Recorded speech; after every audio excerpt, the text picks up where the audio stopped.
पत्थर कैसे बना? भगवान। कई बार जब लोग जीवन में काम करना शुरू करते हैं तब उन्हें बहुत ज्यादा दर्द होता है, तकलीफ होती है, उन्हें बहुत ज्यादा मेहनत करना पड़ता है और ये बात उनसे बर्दाश्त नहीं हो पाती है। उनका शरीर जवाब दे देता है और वो उस काम को छोड़कर किसी और तरकीब से सफल होने का प्रयास करते रहते हैं। लेकिन याद रखिएगा, इस प्रकार से कोई भी व्यक्ति जीवन में सफल नहीं हो पाता है। याद रखिएगा कि सफलता का मार्ग मेहनत, दर्द और तकलीफ से होकर गुजरेगा और यह आपको सहना ही पड़ेगा, तो इसके लिए आप हमेशा तैयार रहिए।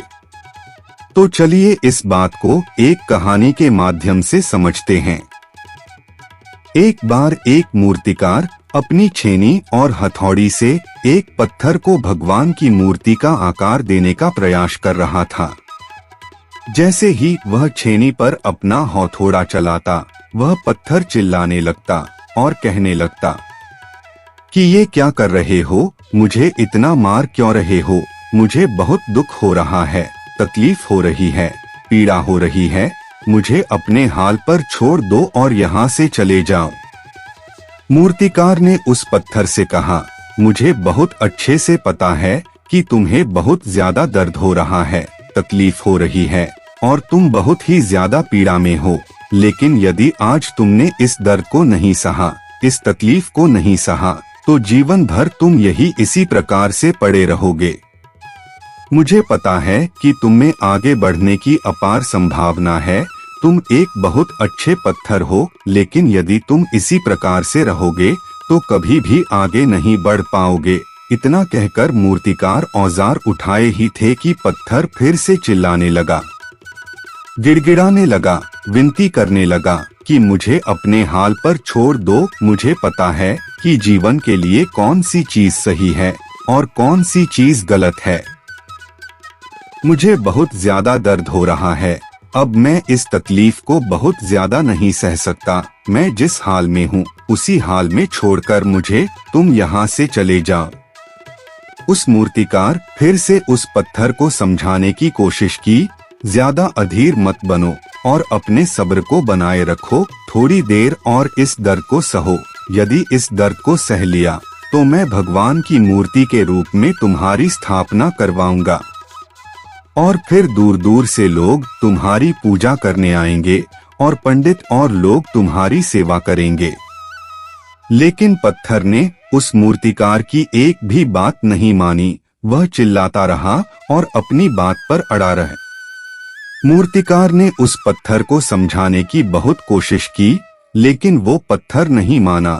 अब मूर्तिकार भी थक चुका था और वह उस पत्थर को छोड़कर आगे बढ़ गया और थोड़ी ही दूर जाकर देखा कि एक और बहुत ही अच्छा पत्थर वह पड़ा हुआ है।